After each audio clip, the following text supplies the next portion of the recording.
All set? You good? Okay, good afternoon, everybody. Is mic on? All right.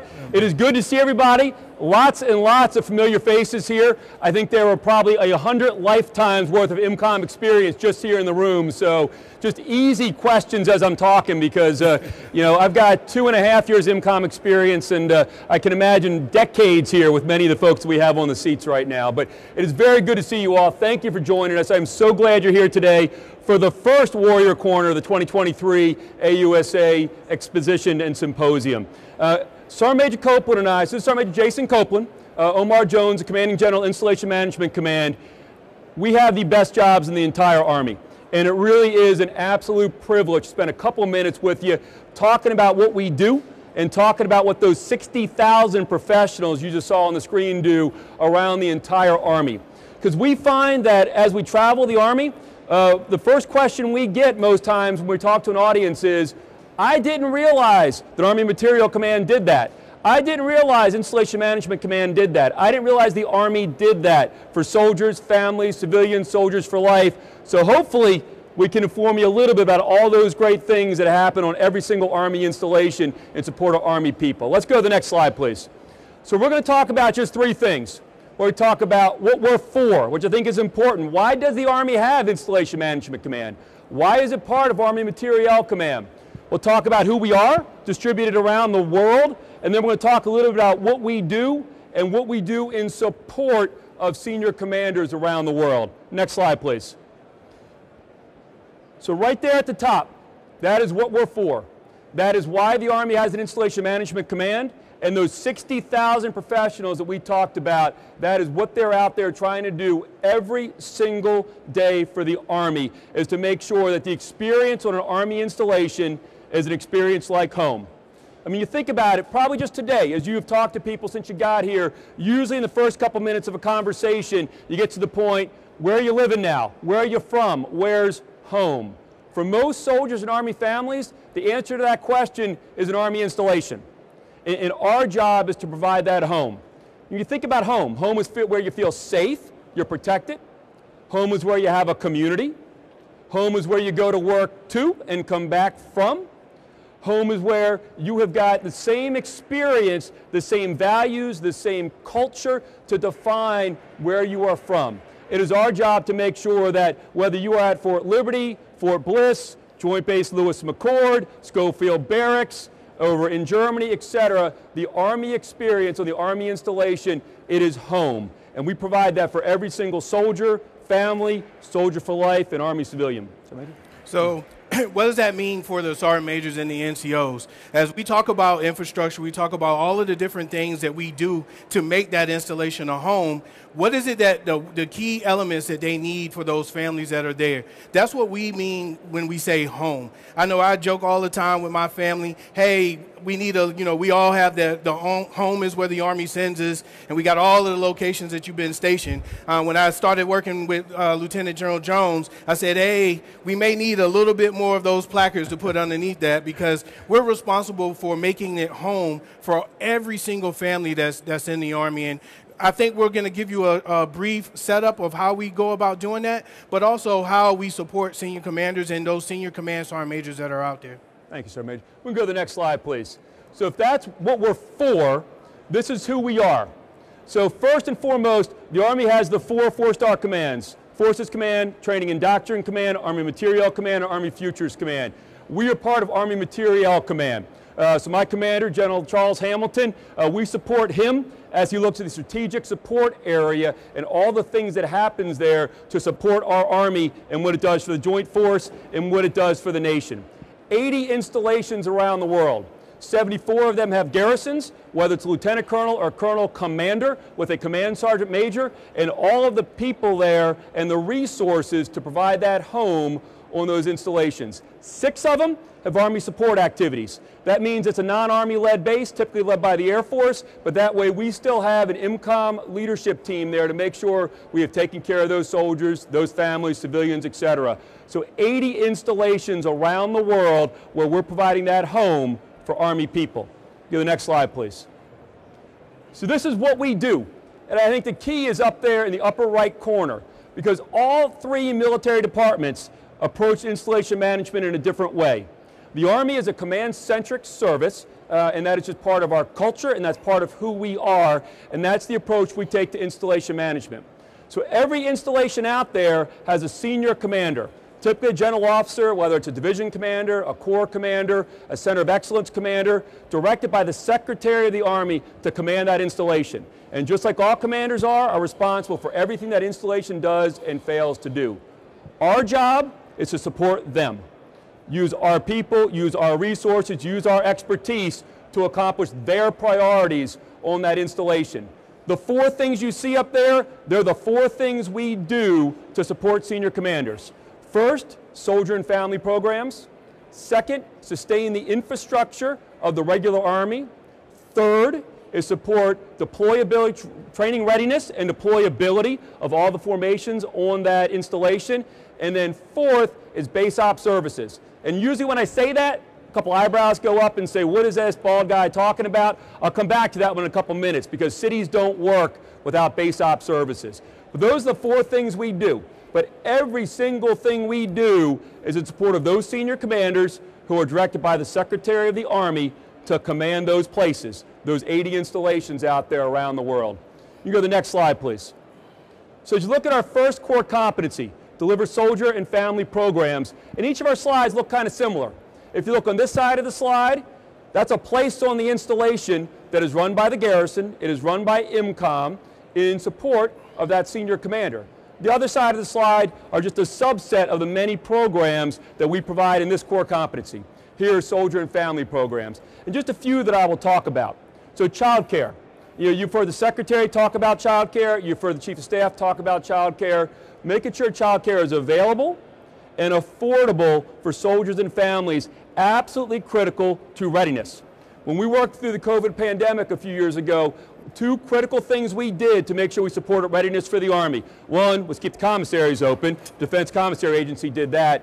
But 2, IMCOM kept child care open and available to make sure that soldiers' families were taken care of, so soldiers were able to do the training they needed to do, be part of the teams that they're on to build readiness for our Army. And that's what child care is all about. It's either child development centers, school-age centers, those places on the installation where soldiers can go to and have their kids both cared for and developed.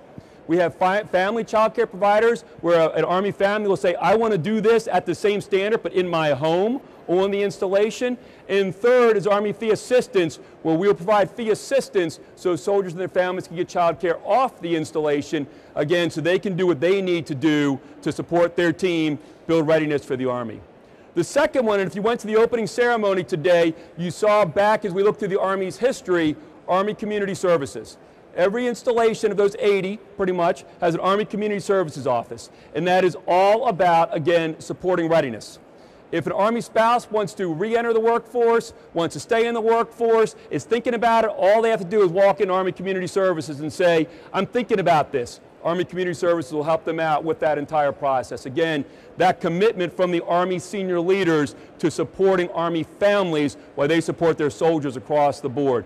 But ACS and all the programs it offers, new parent support programs, financial readiness programs, all be in the face of that commitment from Installation Management Command, the garrisons, in support of senior commanders to take care of Army people across the board. Last one that I'll mention up here is Morale, Welfare, Recreation Services. Who here has gone to an MWR bowling alley, MWR golf course? I'm seeing smiles but no hands. Okay, Paul Schaefer raised his hand. But across the board, all of those programs, they get back to an installation being a home, an installation being a community, so that soldiers and families, Soldiers for Life, can go there and have a common experience from one installation to another installation to another one to, again, build that community, that same set of values across the board as they are reinforcing what it means to be on the Army team. That's what MWR is all about. Taking care of soldiers, taking care of families, taking care of Soldiers for Life. Sorry, Major? So, thank you, sir. So you've heard all about the family programs, and we take great care of our families. But what about those single soldiers that are out there? So we have the Better Opportunity for Single Soldiers program. We also have Warrior Venture Quest for those that are in the units and they want to do all of those different types of things. the better opportunities for single soldiers absolutely is the voice of the soldiers that are living in those unaccompanied housing. It's what we're nested with the tenant units that are there to find out exactly what is it that you want to see in there. What is keeping you and retaining you in the Army? As we all know, quality of life is where they live and where they work. So through that program, we learn a lot about what's the next generation of soldier look like, what do they want to have, and what is it that motivates them to go out and do the business that we ask them to do, and that's to defend this nation. Next slide, please. So the second thing we do to support senior commanders is sustain that infrastructure for installations for the regular Army around the world.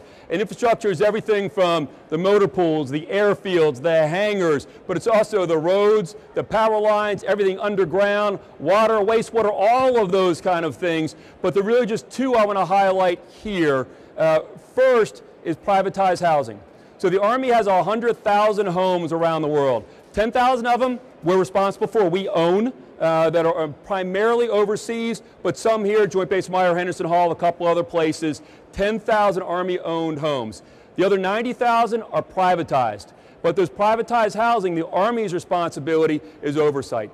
And make sure those homes are the right quality, make sure those homes are safe, make sure those homes are secure, so as Army families move into those homes, they can feel comfortable that this is a place where they want to live, a place where they want to raise their family, and again, back to being that home for the Army on each and every installation. We have 6 privatized companies out there that we work with every single day, making sure that those houses meet those standards and the expectations of Army families and soldiers around the world. The other piece I want to talk about, and I can see looking around the room, we have a number of partners here from industry, particularly from energy service companies and some of our other industry partners that are out there. A critical priority for the Army leaders, and really for the Department of Defense leaders right now, is to make sure that our installations are resilient. Resilient not just from the effects of climate, think about storms, floods, those kind of things, but also resilient to make sure that if we have complete reliable access to electricity, complete reliable access to water, etc.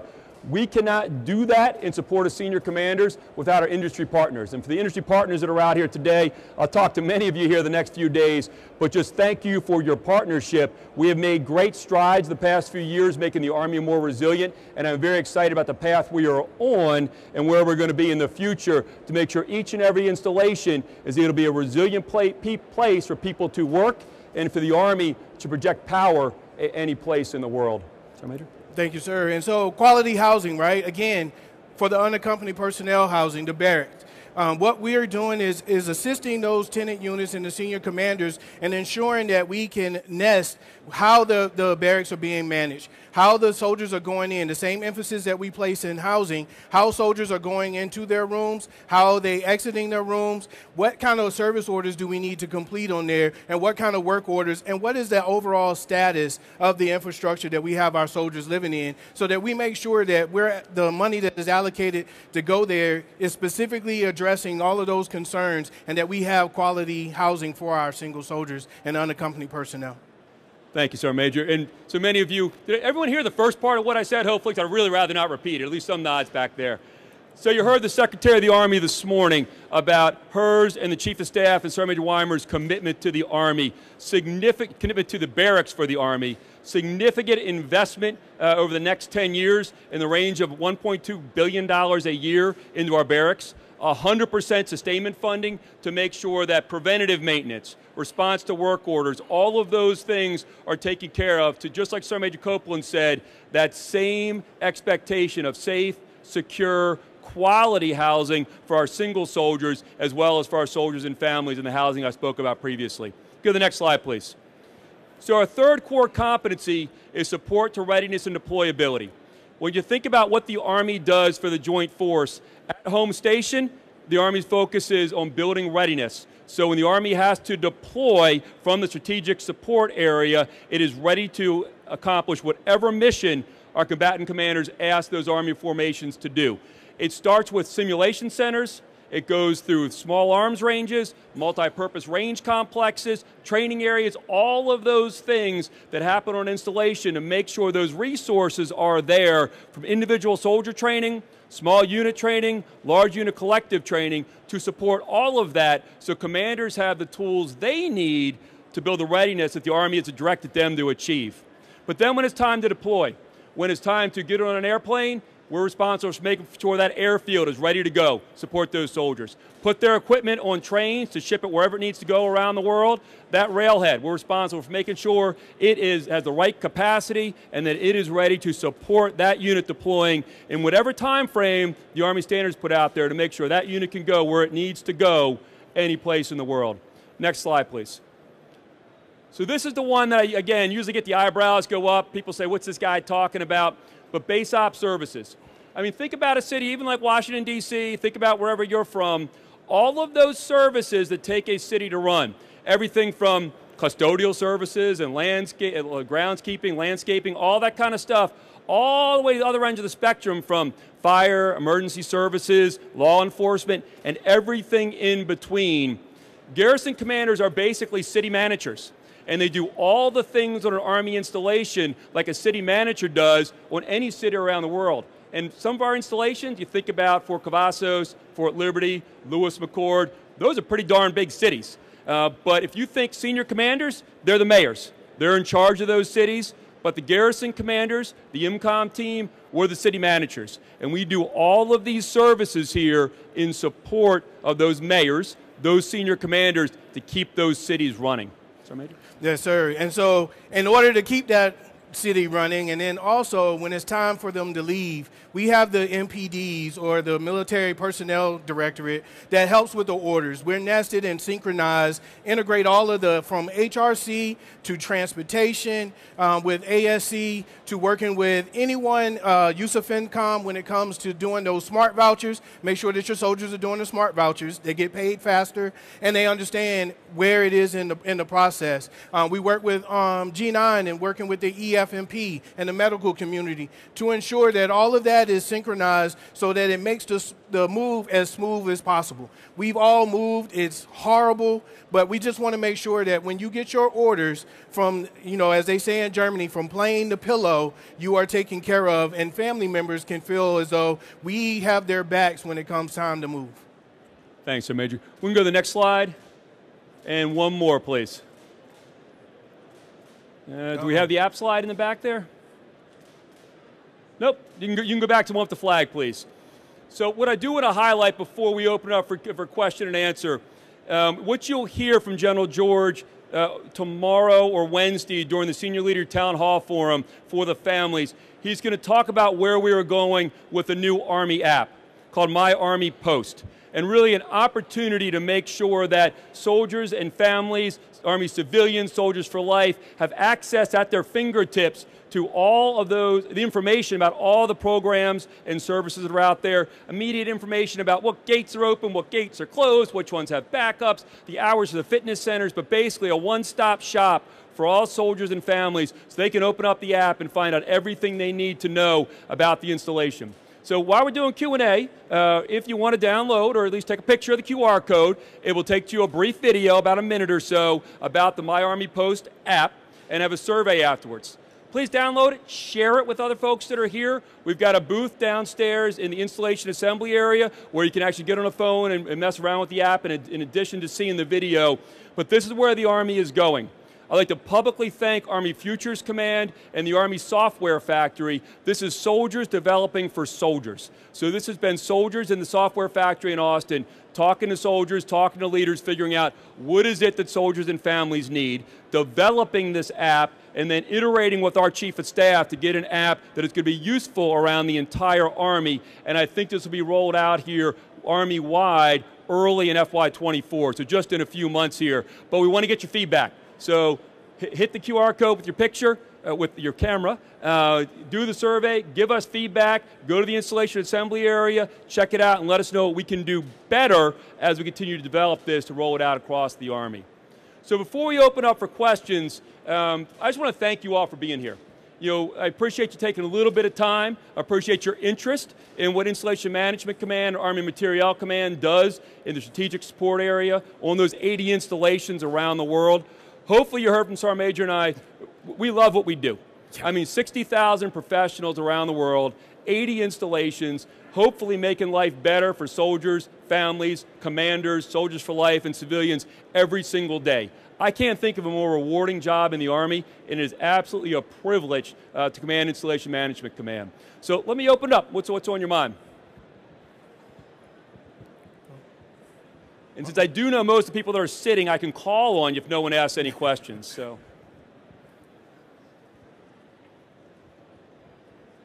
please. Yeah. Hi, sir. Kimberly Underwood from Signal Magazine at AFC International. Can you talk about, if you can, kind of the future of your training environments, the live, virtual, constructive, and kind of how you're going to modernize those training centers, complexes, and aids? Thank you. Can everyone hear Kimberly's question? Josh, could you hear it? Okay. So how we modernize particularly our simulation tools, the mission training centers, et cetera. And I'm going to answer your question, but I'm also going to punt a little bit if that's okay. Because I know you will have representatives here from PEO STE, and those are the right people to talk to, because as they look at One World Terrain, they look at all of the things that Army Futures Command is looking at for the future of the Army, that ASALT is developing in terms of equipment that are out there. PEO STRI are the ones that are making sure that we have the tools available to make sure soldiers can train in a virtual environment, constructive environment, before they go out live. Our job is to make sure those facilities exist.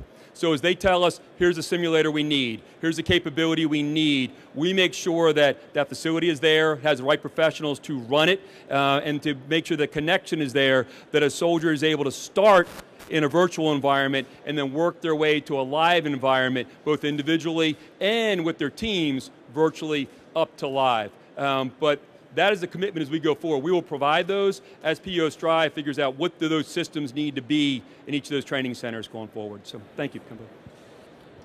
What else? Hey, sir.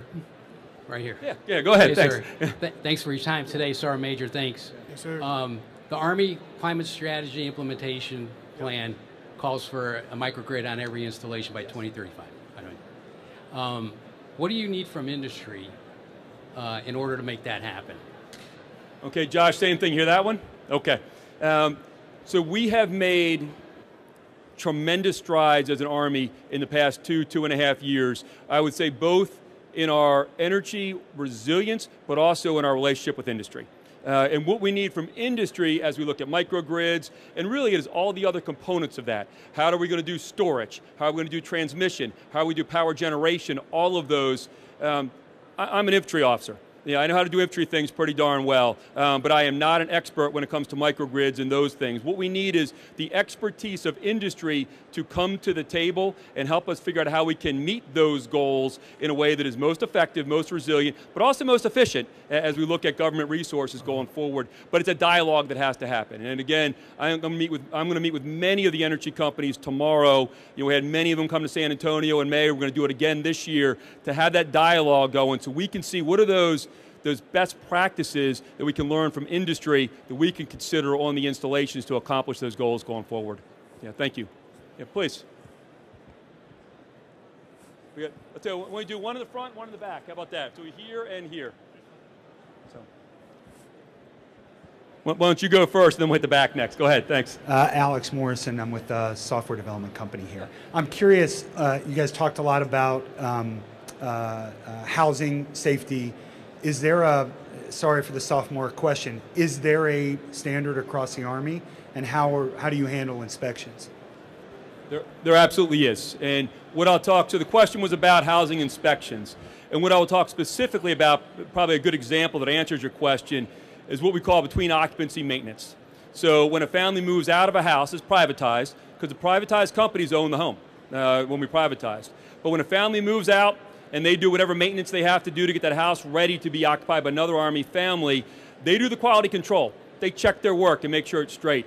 But a government employee, someone from that garrison representing that senior commander, comes out and they have a quality assurance checklist, and they go down and they make sure that that house is ready. Because again, our obligation as the Army is to make sure that house is safe, secure, and at the right quality before a family moves into it. We share those checklists with all 6 of those companies. They know what right looks like. They know what that inspection is going to be before it happens. But we make sure that before any family moves in, someone representing the U.S. Army has done that quality assurance inspection to make sure that house is ready to go. Yeah. Please, go ahead. Yes, sir. Thank you. Connor Crehan, Army veteran. Thank you for your time today, sir. Sergeant Major. You showed one slide up there that displayed all the different services that are afforded to soldiers and their families at each post. From what I understand, unless things have changed, not all posts are created equal. So how do you supplement when a particular need is there for soldiers and their family, but that's not provided on that particular post? I'm going to answer the question the other direction, then come back to you if that's okay, and I'm going to bring Sergeant Major Copeland into the conversation.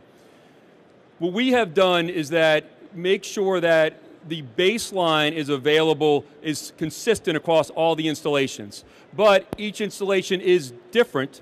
And going back to, as I talked about how the Army does installation management may be different than the other military departments, it's up to those senior commanders.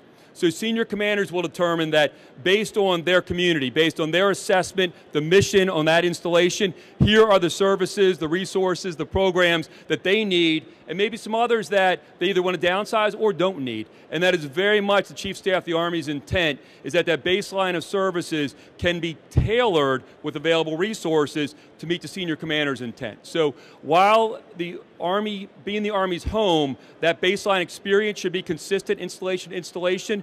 The service and programs will be tailored by that senior commander based on, they command the installation. What do they think the community needs, and what do they think maybe the community doesn't need? So the base experience will be the same, but tailored to best fit that unit, best fit that community, local area, et cetera. But Sergeant Major, any comments on that? Yes, sir. So exactly what you. So exactly just what the CG said. A lot of times is speaking with the families and speaking with the soldiers and understanding the leadership at that installation, specifically what is the need and how can we get it. The CG always tells all of our garrison commanders and sergeant majors, you don't say no, you just figure out how we can get to the yes with the resources that we have. Sometimes that may be, hey, we're going to put more emphasis on a particular service on that installation, but we got to take away something else that you might want to do because it's more of a need for that particular resource on that installation. Thanks, Sergeant Major. Other questions out there? Yeah, please, go ahead. Good afternoon, sir. Ahmed Mawari, TACOM G4. Thank you for the opportunity here. And thank you for giving us a look into the core competencies of IMCOM. My question is in areas of opportunities, in your 2.5 years at IMCOM, areas of opportunities where you think we can do better or can improve on over the next few years. Over. Wow, Ahmed, that's a fantastic question. It was kind of inside the family coming from TACOM, but I appreciate that. So in terms of areas of opportunity, as I look back over the past really 4 years or so, really to February of 2019, I think we've done a tremendous job with housing, both Army-owned and privatized housing. It was 100,000 homes. Clearly, if one family is having a negative situation in their home, that's unacceptable, and there's still more work to do. But we have gotten to the place where what we're doing with housing works. We just have to make sure we're taking care of every single family across the board. But applying that same level of oversight, and you heard Secretary Wormuth talk about this morning, to our unaccompanied housing, to our barracks. So we have 2,008 unaccompanied housing, barracks buildings across the Army, permanent party barracks. Just over 80% of those are at the standard we want for our soldiers. But our focus is on that other 19%, getting those up to the right standard. Part of that is maintaining, that's that sustainment funds that we talked about a while ago, but also is restoration, modernization, fixing what we have, and then where we can, building new. So I think that's an opportunity where you're going to see a lot of focus and growth over the next few years, this year in particular, because that gets after readiness and quality of life for our soldiers. Just like we've done with housing, we've got to do the same thing with our unaccompanied housing, with our barracks as well. I think the second area, I think is what we talked about earlier with energy. Great progress in the past 2 years, but I see that just accelerating in the next few years as we make our installations more resilient so that we can really continue to both take care of the installations and the people that live and work there, but also project power for the Army going forward. And then finally, I think the third one is continuing to reinforce that relationship we have both talked about between the garrison commander and the senior commander, allowing the senior commander to tailor what they want on their installation with the available resources to best support their community. But I think those three things, as I look to FY24, will be significant focus areas for that year and beyond. So I'm going to thank you. Please, yeah. Hi, sir. Jaime Workerio with Military Times. The issues with barracks are, widespread and well documented, as you mentioned. What could IMCOM do moving forward, and what could it have done in recent years to kind of prevent these conditions from arising on such a widespread scale? Or is it just a matter of insufficient funding? I'm going to focus on going forward, if I can, and I think there's probably three pieces to that. We've talked about the piece that we're responsible for in IMCOM, the sustainment funding, making sure that 100% sustainment funding. So that means preventative maintenance. We're going to do all the preventative maintenance required on barracks. When a soldier puts in a work order, hopefully using the Army maintenance application so we get it and we can make sure the right technician with the right tools comes out to make sure we have fixed that. The other piece of that is our counter mold operation we've done this last year, increasing any mold-related work order to a priority work order so it's responded to in 24 hours and making sure we're mitigating that as part of that commitment to, again, safe, secure, quality housing in the barracks as well. I know the Corps of Engineers is also looking at barracks designs to make sure it is best supportive of soldiers. And then across the Army Barracks Management Program, and I'll let Sergeant Major Copeland talk about this in a moment, ABMP, it reinforces the roles and responsibility of everybody, from the unit that has soldiers living in the barracks and the chain of command, to what the Corps of Engineers does, what Installation Management Command or Army Materiel Command does. So it's a whole of Army approach to make sure that that soldier's living in the barracks, again, has that quality facility that they're living in, that quality home they're living in, just like we do for Army families going forward. But it's the whole of Army approach where we're going to be able to get where we need to be, get that last 19% to the same quality as the other 81%. But Sergeant, do you have any comments on ABMP in particular? Yes, sir. So the Army Barracks Management Program is designed to give what I always say the answers to the tests. And what I'm doing in particular in the IMCOM is all of the garrison sergeant majors become subject matter experts on the ABMP process, and then what duties, roles, and responsibilities we have from not only in IMCOM, but what does the mission units have, what responsibilities do they have in putting soldiers into the rooms, taking soldiers out of the rooms, and ensuring that that's all the way nested from IMCOM through AMC to the Department of the Army on what we're supposed to do as senior non-commissioned officers to make sure that we're taking care of the nation's sons and daughters. Thanks, Sergeant Major. Thank you. Please. Yeah. Hi, sir. John Klein from Johnson Good to see you, Controls. John. Good to see you, sir. When you last met with industry, you talked about the data that you were gathering to make data-centric decisions, and it was really phenomenal. Are you happy with where you got? And if not, what are your plans for FY24? That was a loaded question, John. Am I happy where I am? No. Am I happy with the path we're on? Absolutely. And if you've seen Secretary Wormuth's focus areas, one, making us a data-centric Army, data management, data analytics to support awareness and more informed decisions, all of that. We have absolutely embraced that in Army Materiel Command, Installation Management Command. Where we are in the past year, particularly for energy and water, and to be able to see that data is just tremendous improvement in the past year with great help from our teammates out of the Department of Energy and a number of other folks, to include our teammates in industry, but we're not there yet. I want to get to the point where I'm able to drill down to an individual building if I needed to, more importantly that a garrison commander can, a senior commander can. I can see it across 80 installations. At the Headquarters Department of the Army, they can see it across the Army in all three components, and we can see where we have opportunities to improve efficiency, we have opportunities to hopefully increase or improve affordability, but also we can see our resiliency better. So I'm very happy with the path we're on. We could always go faster in my mind, but where we've come in a year is tremendous. I'm excited about where we're going to be this time next year when we're all talking at AUSA. So thanks, John. Yeah. Please, yeah. Thank you, sir, Sergeant Major. You spoke briefly about the retention efforts and speaking to the next generation of soldiers and figuring out who they look like. What role do you think IMCOM plays in the current recruitment struggles, and how you plan to address that, and any coordination you might have with recruitment? You want to tag team? Yes, sir. Okay. So a couple things, and you heard the Secretary talk about quality of life for single soldiers being a critical component of readiness. And the next step in that is a critical component to the future of the Army as well. Because as our soldiers today talk about their experience, whether it is back home, whether it's with friends and family, whatever it happens to be, and they talk about the positive quality of life they have in the Army and an Army installation, that's going to help folks get interested in the Army. The next piece is our garrison commanders, again, in support of senior commanders, seeking opportunities both on and off the installation to connect America's Army to America's people. Whether it is having events on the installation, maintaining security and all the things they have to do, but in a way that allows folks that don't know the Army and aren't familiar with the Army to come on and see an Army installation, see where soldiers live and work, and to have that experience.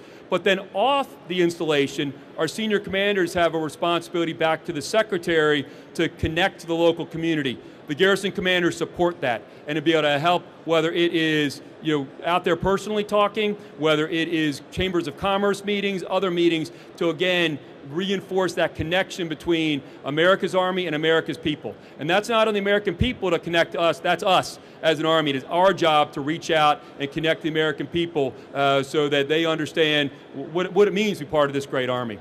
Sir Major, anything to add on that? Absolutely, sir. So you hit the nail on the head. It's the community engagement. Soldiers telling their stories, why they joined the Army, where they live. When we say we're Army's home, what does your home look like on that installation? And then they go back out and they say, hey, it's not as bad as what you hear or what you see. It really and truly is an effort to get after taking care of them and ensuring that they know. We do a lot of this with the Better Opportunities for Single Soldiers, going to college campuses, seeing what activities they do on a college campus. We just recently had our forum where we brought everybody in and directly from the soldier, hey, what is it that you would like, what activities would you like to do on your installation? That we have all of these folks who do these same entertainment things on for college campuses, and why can't we just bring that on post? And then now they're saying, hey, on my downtime, I'm doing the exact same things that they're doing at college, or I'm doing the exact same things they're doing at a fair or whatever type of activities that they want to do. But it's more than just being a soldier and going out, but we're people as well. Because a lot of times when I speak to the community, it's like, wow, you're a soldier, but they don't think that you're real and that you're a person. So just making sure that we stay real to them, and then the next generation of soldiers that are out there in high school and colleges understand that life is good when they join the Army. Thank you, Sir Major. Yeah. We're going to get, we'll take one last question, then we're going to get the hook. We got the 2-minute sign right now, but go ahead. Okay, Phil Sakowitz, one of your Good to see you, leaders. Phil. Yes. Excellent segue to my question is, so now that we want to help people to come on base, since you said, what are we doing technologically with base access to make it a little easier to get on base? Every day, Phil. Trying to improve that process across the Army. It's aware, and I don't want to get too deep in the details of the AIE-4, but we're testing face recognition down at Redstone right now. So really streamlining the folks that already have access so they can get on the installation more quickly, without allowing the folks that don't have access, there's not a line in front of them. So they're able to get on more quickly as well. But then we also have opportunities like recreation passes, and particularly for our folks here, our media teammates that are here, I would ask you to highlight that one.